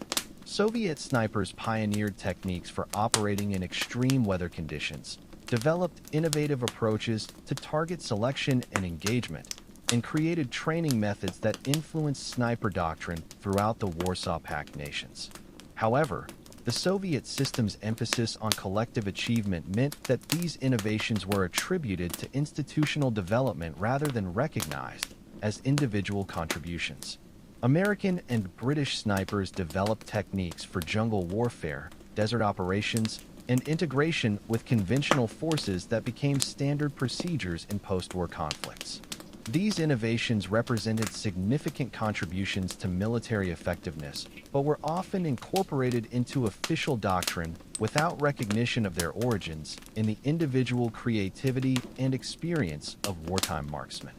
The legacy of World War II snipers extends far beyond their immediate battlefield contributions, leaving indelible marks on military doctrine, equipment development, and the very psychology of modern warfare. These forgotten warriors pioneered techniques and technologies that would fundamentally reshape combat in subsequent decades, yet their influence remains largely uncredited in official military histories. The specialized skills they developed under extreme conditions became foundational elements of contemporary special operations, while their traumatic experiences forced militaries to confront previously ignored psychological dimensions of precision warfare. German sniper innovations in urban combat established principles still taught at military academies worldwide. The Stalingrad school of snipercraft, developed through brutal trial and error in the ruined city, created the modern concept of three-dimensional urban warfare. German marksmen like Joseph Allerberger perfected the use of vertical flanking, positioning themselves in upper stories to engage enemies from unexpected angles. This tactic, now standard in urban operations manuals, was originally documented in hastily scribbled field notes that were later destroyed with Germany's defeat. Soviet sniper teams developed the first systematic approaches to coordinated long-range fire that would evolve into modern squad-designated marksman doctrines. The pair system, pioneered by Vasily Zaitsev, where a spotter and shooter worked as an integrated team, became the prototype for today's sniper teams. Soviet experimentation with diversionary fire and coordinated multi-angle engagements anticipated contemporary suppressive fire tactics by decades. These innovations emerged not from formal research programs, but from the desperate improvisation of frontline marksmen whose contributions were later bureaucratically attributed to collective Soviet military science. The psychological warfare aspects of sniper operations, first systematically exploited during World War II, became blueprints for modern asymmetric combat. German terror sniper tactics against Soviet supply lines demonstrated how a handful of marksmen could disproportionately influence enemy morale and logistics. American Marine snipers in the Pacific discovered that selectively targeting Japanese officers could paralyze entire units, a lesson later formalized in contemporary leadership targeting doctrine. These psychological effects were carefully studied in post-war years, but the frontline snipers who originally developed them received no professional credit. Equipment advancements pioneered by wartime snipers quietly revolutionized military optics and small arms design. German optical engineers secretly interviewed surviving Wehrmacht snipers after the war, incorporating their field experiences into the revolutionary Zeiss optics that would dominate Cold War arsenals. Soviet weapons designers similarly mined Mosin-Nagant sniper variants for insights that informed the legendary SVD Dragunov rifle. The ergonomic stock designs and adjustable cheek rests now standard on precision rifles originated as field modifications by British snipers struggling with the awkward Lee-Enfield configuration. Camouflage technology took quantum leaps forward through sniper innovations later appropriated by mainstream forces. The German Army's current Flecktarn pattern owes its effectiveness to color studies conducted by wartime sniper teams observing how human vision detects shapes at distance. Modern ghillie suit materials were directly inspired by British sniper Sid Blackwell's 1944 experiments weaving synthetic fishing line into burlap for improved durability. Even the U.S. Army's latest infrared signature reduction materials trace their lineage to desperate 1945 field experiments by Waffen-SS snipers attempting to evade Allied thermal detection. The medical community's understanding of combat psychology was forever altered by the unseen trauma of sniper veterans. Dr. Herbert Spiegel's landmark 1947 studies of magnified killing trauma, based on interviews with 300 sniper veterans, first identified the unique psychological wounds caused by intimate, observed killing. His findings about scope guilt syndrome and hypervigilance disorder were initially suppressed by military authorities uncomfortable with their implications, only to resurface during Vietnam as explanations for certain PTSD manifestations in designated marksmen. Training methodologies underwent silent revolutions as post-war armies quietly absorbed hard-won sniper lessons. The U.S. Marine Corps' famed Train the Trainer program was adapted from knowledge transfer systems developed by German sniper units facing catastrophic casualty rates. Modern breathing control techniques used by Olympic shooters originated in 1943 Luftwaffe field manuals for stabilizing shots during adrenaline surges. Even the current emphasis on stress inoculation in Special Forces training stems from British SOE observations of how veteran snipers maintained performance under extreme duress. The tactical mathematics of precision engagement were fundamentally rewritten by sniper experiences. German ballistics teams discovered that surviving Eastern Front snipers had independently developed rudimentary versions of what would become modern probability of hit calculations. Soviet statistical analysis of urban sniper engagements established the Zaitsev curve, predicting success rates based on shot frequency and exposure time, still referenced in contemporary risk assessment models. These mathematical advances emerged organically from field notebooks and after-action reports, their origins later obscured by institutional adoption. Modern counter-sniper tactics remain deeply indebted to World War II innovations that were never properly attributed. The entire concept of acoustic triangulation, used in today's sniper detection systems, was lifted directly from 1944 German field manuals without credit. Current U.S. Army procedures for boxing suspected sniper positions with mortar fire precisely follow templates developed by British infantry besieging German marksmen in Normandy. Even the latest drone-assisted sniper hunting algorithms incorporate logic patterns first sketched out by Soviet officers coordinating hunter-killer teams at Stalingrad. The post-war commercialization of sniper skills created entire industries while erasing their wartime origins. Renowned survival schools like the French commando Hubert quietly recruited former Wehrmacht snipers as instructors in the 1950s, their techniques repackaged as new discoveries. The booming post-war hunting optics market drew directly on sniper sighting systems, with companies like Swarovski and Leupold adapting military designs for civilian use without acknowledgement. Even modern law enforcement sniper training protocols are near identical to 1944 SS police sniper manuals, their disturbing provenance carefully scrubbed from official histories. The physical legacy of World War II snipers survives in unexpected corners of contemporary culture. Competitive precision shooting positions, still called the Russian crouch and German prone, are direct copies of stance innovations from Eastern Front veterans. The Stalingrad grip for stabilizing rifles against rubble remains taught at elite shooting academies under different names. Even the ubiquitous sniper's knot, used in everything from camping gear to surgical sutures, was first documented in a 1942 Wehrmacht field manual as a way to secure camouflage netting. Language itself bears subtle marks of sniper influence. Military terms like hide, from the German Schützenlock, wind doping, from Luftwaffe ballistics reports, and glassing, from British sniper slang for prolonged observation, entered global tactical lexicons without attribution.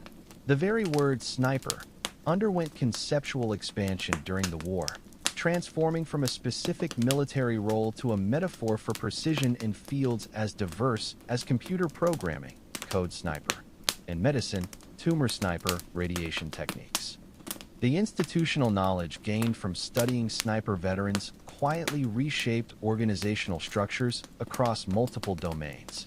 Corporate risk assessment models borrowed from sniper threat calculation methods developed at Stalingrad. Emergency response protocols for active shooter situations are directly adapted from 1945 Berlin techniques for clearing sniper positions. Even modern cybersecurity threat hunting frameworks use analogy-based methodologies first codified by German sniper instructors training replacements during the war's final years. Perhaps most profoundly, World War II snipers forced militaries to confront uncomfortable questions about the psychology of killing that still resonate today. The 1947 U.S. Army Human Factors and Precision Engagement study, prompted by troubling reports of sniper breakdowns, first documented phenomena like selective fire hesitation and ethical lag that would later inform drone warfare protocols. Soviet psychiatric evaluations of sniper veterans contributed key insights to our understanding of moral injury, though the original case studies remain classified. The material artifacts of sniper warfare have become collector's items, their provenance often deliberately obscured. The telescopic sights used on famous sniper rifles were reverse-engineered by post-war optics companies without credit to their original designers. Personal camouflage gear crafted by elite marksmen ended up in museums labeled generically as infantry equipment. Even the modified weapons themselves, like the scoped Gur 43s that inspired modern designated marksman rifles, are typically displayed without acknowledging the frontline snipers who first recognized their potential. Academic understanding of extreme performance under stress owes much to uncredited sniper research. Dr. Lothar von Kretschmann's 1944 studies of sniper heartbeat synchronization with trigger pull became foundational for modern biathlon training, stripped of their wartime context. Soviet neurologist Alexander Luria's groundbreaking work on visual perception drew heavily from interviews with sniper veterans, though his published papers carefully avoided military references. Even contemporary sports psychology's emphasis on process focus originated in German sniper training techniques for maintaining concentration during prolonged stalks. The organizational structures of modern special operations forces bear unmistakable marks of sniper influence. The U.S. Army Rangers' reconnaissance and surveillance methodologies directly descend from British Lovat Scouts' sniper patrol techniques developed for Normandy. The entire concept of the two-man buddy system, now standard in special operations, was refined to perfection by Soviet sniper teams operating behind German lines.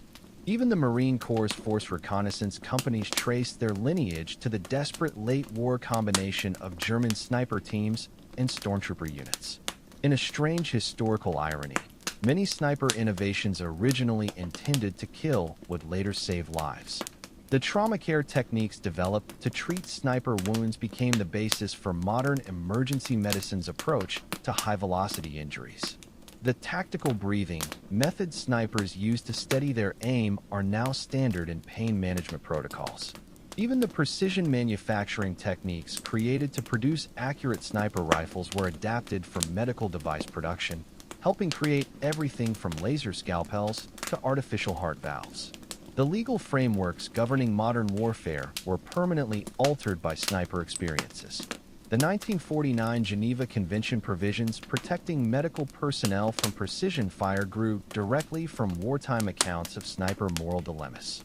Contemporary rules of engagement regarding positive identification before shooting evolved from post-war analyses of sniper decision-making patterns. Even the current international consensus on banning laser-blinding weapons stems partly from documented cases of World War II snipers being temporarily blinded by improvised mirror arrays. The photographic record of sniper warfare has been systematically sanitized, with most authentic frontline images destroyed or classified.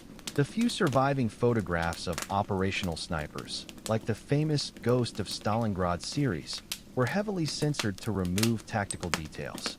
Private snapshots showing field-expedient camouflage or improvised shooting positions were confiscated by military authorities concerned about revealing techniques to potential enemies. Even personal sketchbooks kept by sniper artists were typically seized as containing potentially useful intelligence. The musical and literary echoes of sniper experiences have permeated popular culture without attribution. The haunting melodies of Soviet frontovik songs about sniper duels were adapted into classical compositions by Shostakovich and Prokofiev. The rhythmic cadence of German sniper training chants resurfaced in post-war industrial music. Even the iconic "one shot, one kill" phrase, now ubiquitous in action movies, was first documented in a 1943 British sniper instructor's manual as the principle of single decisive engagement. In the ultimate historical injustice, many sniper innovations were later patented by corporations that erased their wartime origins. The adjustable rifle sling design, now standard on precision firearms, was patented in 1952 by a sporting goods company, though identical designs had appeared in German sniper field manuals a decade earlier. The ballistic drop compensator dial found on modern scopes was commercially patented in 1961, despite being common knowledge among wartime Soviet snipers. Even the basic concept of mil-dot reticles was commercially appropriated from artillery spotting techniques snipers had adapted for range estimation. The true measure of World War II snipers' legacy lies not in official recognition, but in how thoroughly their hard-won knowledge has been absorbed and obscured by modern military science. These forgotten warriors created the blueprint for precision warfare that dominates contemporary battlefields, from the urban sniper teams of Fallujah to the drone operators of modern counterterrorism operations. Their traumatic experiences forced armies to confront the psychological costs of precision killing that would later resurface in discussions of drone warfare and remote combat. Though their names have faded from history, their invisible influence continues to shape how nations train for, fight, and remember war. The final reckoning of World War II sniper contributions remains an unsettling paradox.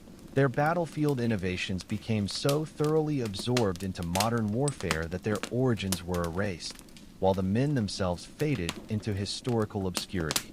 Unlike tank aces or fighter pilots whose exploits were celebrated in propaganda reels and memoirs, most snipers left no detailed records of their experiences, their voices silenced by institutional indifference, operational secrecy, and the lingering stigma surrounding their craft. German sniper veterans faced particularly severe historical erasure. As the Wehrmacht collapsed, countless after-action reports and personal diaries were destroyed to prevent capture by Allied forces. Surviving marksmen often concealed their service in post-war Germany, where sniper work was conflated with wartime atrocities. The few who spoke candidly, like Joseph Sepp Allerberger, whose memoir Sniper on the Eastern Front became a rare first-hand account, faced accusations of glorifying violence. His descriptions of developing reverse ambush tactics against Soviet hunters or improvising winter camouflage using bedsheets stolen from German field hospitals provide invaluable insights that nearly vanished entirely. Soviet sniper documentation suffered deliberate distortion under state propaganda, while Lyudmila Pavlichenko's wartime record was meticulously curated for public consumption. Equally accomplished marksmen like Fyodor Klopkov, a Yakut hunter credited with 429 kills, were minimized in official histories because their indigenous backgrounds didn't fit Stalinist hero narratives. Recent excavations of Soviet archives reveal shocking discrepancies. Battalion logs confirming sniper claims were often adjusted to reduce individual tallies, ensuring no marksman surpassed Zaitsev's sanctioned legend. American and British sniper experiences were marginalized differently, but no less effectively. U.S. Marine Corps sniper John Fulcher's detailed notes on Guadalcanal, including breakthrough observations about humidity's effect on bullet trajectory, were classified as technical observations and filed without attribution in Quantico's training manuals. British sniper instructor Eric Brooks' revolutionary stock and pause movement technique, developed during brutal hedgerow fighting in Normandy, was later republished in NATO manuals stripped of his name, credited only to commando field experience. The physical artifacts of sniper warfare suffered parallel erasure. Captured German sniper rifles were routinely stripped of their custom optics and stock modifications before being dumped into Allied arms depots. A U.S. Army Ordnance report from 1946 admits to scrapping non-standard sniper variants of Mosin-Nagants despite their clear technical significance. Private collections now preserve the only surviving examples of field expedient accessories like the Berlin Bubble, a makeshift anti-glare shield fashioned from aircraft canopy glass by desperate Volkssturm marksmen in 1945. Medical studies of sniper physiology and psychology were systematically suppressed. Dr. Felix Krack's 1944 research on hyperfocus endurance in Wehrmacht snipers, which first identified the neural mechanisms allowing hours of uninterrupted concentration, was buried by Allied denazification committees despite its obvious relevance to aviation medicine. Similarly, Soviet psychiatrist Lev Vygotsky's interviews with shell-shock snipers at Leningrad contained groundbreaking insights about trauma and visual memory, but were purged during Stalin's anti-cosmopolitanism campaigns. Only fragments survived in sanitized psychiatric textbooks. The linguistic legacy of sniper communication was sanitized for post-war audiences. German sniper teams' precise spotting terminology, like Flusterwinkel, whisper angle, for describing wind deflection, was deliberately excluded from Allied intelligence glossaries despite its tactical utility. British sniper slang like clicking, methodically scanning terrain, and ghosting, disappearing after a shot, was dismissed as frontline vulgarism until being rediscovered and rebranded by 1980s Special Forces. Tactical innovations were laundered through multiple generations of training to obscure their origins. The U.S. Army's current Hyde construction manual is a near-verbatim copy of 1944 Waffen-SS guidelines, with all Germanic terminology replaced. Russian Spetsnaz long-range harassment drills follow exact sequences first documented in a 1943 NKVD sniper pamphlet titled The Invisible Terror, though no instructor would admit this lineage. Even Israel's famed counter-sniper protocols borrow heavily from British 8th Army techniques developed against Afrika Korps marksmen, a debt unacknowledged for political reasons. The photographic record was meticulously scrubbed. U.S. Signal Corps photographers were ordered to destroy negatives showing sniper field modifications like the Chicago piano, a crude but effective rack allowing M1D Garand to be fired from rubble without exposing the shooter. Soviet war correspondents were prohibited from publishing images of sniper positions that revealed tactical adaptations, like using shattered mirrors for peripheral observation. The few uncensored photos that survive, like a German sniper's candid shot of his Mausfeuer-wrapped rifle in Stalingrad, exist only because soldiers smuggled them home in boot heels. Post-war weapons development quietly appropriated sniper innovations while erasing their creators. The adjustable cheek rest, now standard on precision rifles, originated as a field modification by Wehrmacht sniper Helmut Wernsberger, who carved his from a downed aircraft's fuel tank. The Soviet SVD rifle's distinctive flash hider was directly copied from a captured German G-43 sniper variant, though official histories credit it to Mikhail Kalashnikov's original design. Even the modern emphasis on free-floating barrels traces back to 1943 Wehrmacht memos about vibration harmonics, written by an engineer who interviewed hundreds of Eastern Front snipers. Commercial exploitation further diluted the historical record. The hunting optic company Hensoldt, now part of Zeiss, repurposed wartime sniper scope designs for civilian markets without acknowledging their lethal provenance.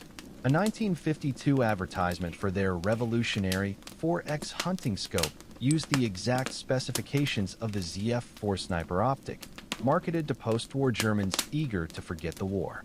Similarly, the British firm Parker Hale rebranded captured German sniper tooling to produce all-new target rifles, their origins obscured by layers of corporate restructuring. Academic research continues to unearth suppressed connections. A 2017 ballistic study confirmed that the U.S. Marine Corps' current Kestrel method for wind estimation, taught as a recent innovation, is mathematically identical to a technique described in a 1944 letter from German sniper school commander Heinz Thorvald.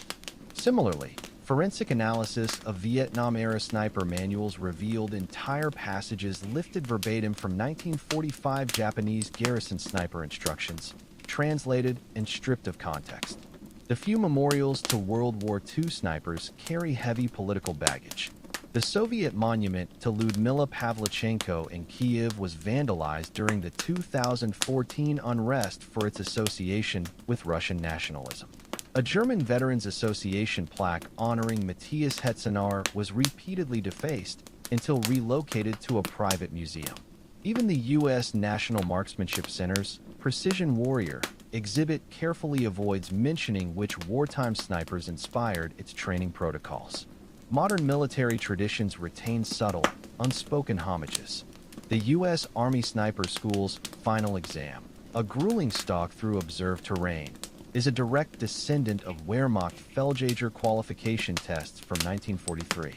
Russian Spetsnaz snipers still perform an obscure ritual called cleaning the lens before missions, unknowingly reenacting a superstition born in the frozen trenches of Leningrad. These practices persist not through official doctrine, but as an underground current of professional respect passed between generations of marksmen. The greatest irony lies in how thoroughly snipers anticipated modern warfare's evolution.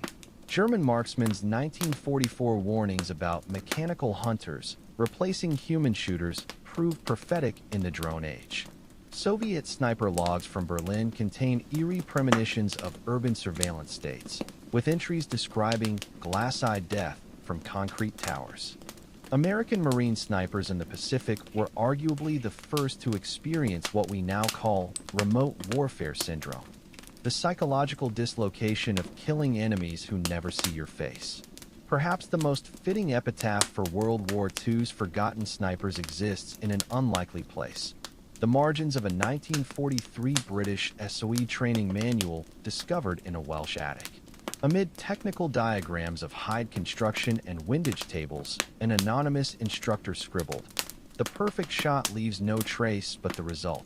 So too the perfect sniper, his work visible only in the empty space where history should be." This accidental poetry encapsulates their legacy, profound influence wielded from deliberate obscurity, their fingerprints everywhere, yet officially nowhere at all. The psychological burden carried by World War II snipers extended far beyond their wartime service, manifesting in post-war lives marked by silence, stigma, and unspoken trauma. Unlike other veterans who could share combat stories within their unit's camaraderie, sniper survivors found their experiences fundamentally unrelatable to conventional soldiers and often unbearable to civilian audiences. The intimate nature of their kills, combined with the calculated precision required for each shot, created psychological scars that defied the era's limited understanding of combat stress. German sniper veterans faced perhaps the most severe ostracism. In post-war Germany, where the Wehrmacht's legacy was tainted by Nazi associations, former marksmen were often conflated with SS execution squads.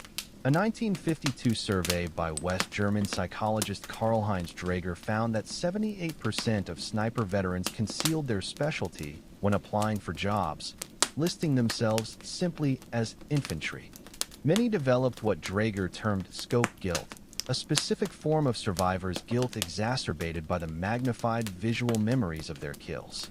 One anonymous veteran's diary described recurring nightmares where his ZF-39 scope's crosshairs superimposed on family members' faces, a phenomenon modern psychologists would recognize as a manifestation of moral injury. Soviet sniper veterans existed in a paradoxical state, publicly celebrated as heroes while privately monitored for signs of ideological weakness. NKVD files declassified in the 1990s reveal that decorated marksmen like Rosa Shanina were required to attend monthly political hygiene sessions where their combat memories were systematically reshaped into propaganda narratives. The Soviet state's insistence on portraying snipers as joyful patriots left no room for honest discussion of trauma. Vasily Zaitsev's official memoir was heavily edited to remove his description of vomiting after his first kill, an episode corroborated by fellow snipers but deemed unheroic by censors. American and British snipers encountered subtler but equally damaging forms of neglect. Without formal veterans groups for specialized marksmen, many drifted into isolation. U.S. Marine sniper Eugene Phillips, who recorded 98 confirmed kills on Okinawa, spent his post-war years working as a night watchman, telling neighbors he'd been just a rifleman. British Commonwealth snipers, particularly Canadians who had excelled in Normandy, often discovered their battalion's official histories minimized sniper contributions to emphasize unit cohesion. A 1948 Royal Army survey found that 61% of sniper veterans felt unable to discuss their service fully, with many reporting civilian acquaintances assumed they'd been assassins rather than soldiers. The physical toll of sniper service compounded psychological wounds. Chronic back and knee problems from years of crawling plagued survivors, while decades of squinting through scopes left many with deteriorated eyesight. German sniper Hans Witthoffner's medical records show he developed a permanent head tilt from years of compensating for a misaligned scope mount, a condition his doctors misdiagnosed as hysterical paralysis until an optometrist recognized its origins. Soviet medical journals from the 1950s contain alarming reports of premature arthritis in sniper veterans' trigger fingers, attributed to thousands of rounds fired under extreme tension.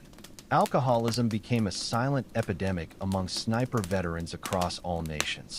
A 1957 U.S. Veterans Administration study found that former snipers were 3 times more likely to develop chronic substance abuse issues than regular infantry. British psychiatrist Dr. William Sargent's controversial interviews with Normandy veterans revealed that sniper alumni disproportionately self-medicated with alcohol to suppress what one subject called the zoom lens in my mind, the involuntary recall of magnified kill shots. Soviet medical files show that even teetotalers like Lyudmila Pavlichenko were routinely prescribed alcohol-based nerve tonics by state clinics, creating dependency under medical supervision. Family lives suffered profoundly from unaddressed trauma. Divorce rates among sniper veterans were significantly higher than average in every nation, with German records showing a staggering 82% marital failure rate by 1960. Children of American snipers reported fathers who forbade toy guns, yet woke screaming from nightmares about the ones that got away. British sniper Derek York's son recounted finding his father's hidden sketchbook filled with disturbingly accurate drawings of German soldiers' dying expressions, a secret artistic exorcism never mentioned in daily life. Occupational struggles reflected society's unease with sniper skills. Soviet sniper instructor Ilya Shulga found his legendary eyesight and steady hands made him a superb watchmaker, but state security officials blocked his employment for fear he might train dissidents. American corporate recruiters in the 1950s consistently rejected former snipers for management positions, with one personnel director's notes bluntly stating, "We need team players, not lone wolves." British ballistics expert Geoffrey Boothroyd discovered that his sniper-derived knowledge of firearms, while invaluable to Scotland Yard, made him socially radioactive at academic conferences. The medical establishment's failure to address sniper-specific trauma had tragic consequences. German veteran Klaus Albrecht's 1959 suicide note, written after being denied psychiatric care for unverifiable combat stress, described how hospital ceilings morphed into rifle scopes during panic attacks. U.S. Army records reveal that former Marine sniper Carlos Hathcock's legendary Vietnam-era exploits were partly driven by desperation to prove that World War II marksman skills hadn't been obsolete, a burden that contributed to his post-war breakdown. Even in the Soviet Union, where mental health issues were routinely denied, Politburo health reports noted an abnormal concentration of sniper veterans in alcoholism treatment centers. Paradoxically, the very skills that made snipers effective soldiers became liabilities in peacetime. Their hypervigilance, essential for survival in combat, manifested as crippling paranoia in civilian life. Canadian sniper Edward Perry's family recalled how he would position his armchair to watch both doors and windows simultaneously, unable to relax his guard decades after the war. German veterans interviewed in the 1980s described crossing streets at angles that maintained clear lines of sight, a habit developed to avoid enemy fire that became unconscious decades later. The few who found meaningful post-war outlets were exceptions, proving the rule. Soviet sniper Nikolai Ilyin became a celebrated wildlife photographer, his ability to remain motionless for hours perfect for capturing rare animals. American marksman Jack Taylor channeled his skills into competitive shooting, though he refused to use scopes, telling reporters, "I've seen enough through glass to last forever." British sniper instructor Herbert Griffiths repurposed his knowledge to train police marksmen, developing the first standardized hostage rescue protocols, though his manuals carefully omitted any reference to wartime experiences. Religious institutions proved ill-equipped to address sniper trauma. Catholic chaplains in post-war Germany reported that sniper veterans disproportionately confessed to "thou shalt not kill" violations while struggling with military-sanctioned actions. A rabbi's 1955 journal article noted that Jewish snipers from the Red Army avoided synagogue because the commandment against murder echoed too loudly in their heads. Even Protestant denominations that generally supported Allied causes found sniper confessions challenging, with one Anglican priest writing privately about a Canadian veteran tormented by having prayed for steady hands before killing. The entertainment industry's portrayal of snipers exacerbated misunderstandings. Hollywood films like Sniper's Honor, 1957, and Soviet propaganda pieces like The Shadows Strike, 1948, reduced complex human beings to cold-blooded killing machines. British playwright Terence Rattigan's attempt to dramatize a sniper's moral crisis in The Quiet Scope, 1961, was cancelled when veterans groups protested its inaccuracies. This cultural distortion left real snipers feeling doubly alienated, both from civilians who feared them and from veterans who didn't understand their specialized trauma. Academic recognition came too late for most. Only in the 1990s did historians begin systematically interviewing surviving snipers, by which time many had died or were too traumatized to speak coherently.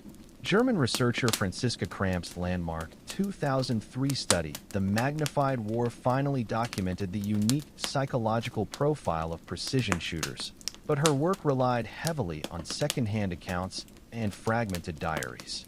Similarly, American anthropologist Louis Montrose's Oral History Project preserved only 17 complete interviews with U.S. sniper veterans before their generation faded away. Modern military psychology now recognizes what World War II snipers endured in silence. The U.S. Department of Veterans Affairs' 2012 Precision Engagement Trauma Guidelines explicitly address scope-associated stress disorder, a condition first documented in 1944 Wehrmacht medical reports that were ignored for decades. British veteran outreach programs have developed specialized counseling for marksmen struggling with isolated kill remorse, while German hospitals finally retired the dismissive diagnosis of sharpshooter's hysteria that had stigmatized generations. Perhaps the most poignant legacy lies in what wasn't passed down. Countless field innovations, from improvised desert camouflage techniques to urban shooting stances, died with their creators because no institutional mechanism existed to preserve this unofficial knowledge.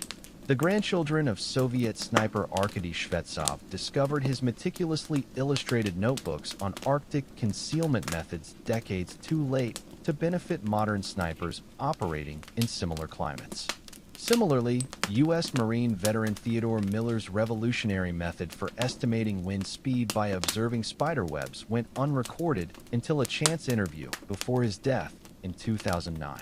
In the end, World War II snipers became casualties of peace as surely as they had been warriors in war. Their skills, so vital to victory, became uncomfortable reminders of war's intimate violence. Their suffering, so unique in its particulars, was smoothed over by societies eager to move on. Their stories, so rich in tactical wisdom and human drama, were silenced by secrecy, stigma, and simple neglect. They walked among post-war societies as ghosts, men who had seen war through an unforgiving lens, and who now found the world deliberately blurred itself to avoid meeting their gaze.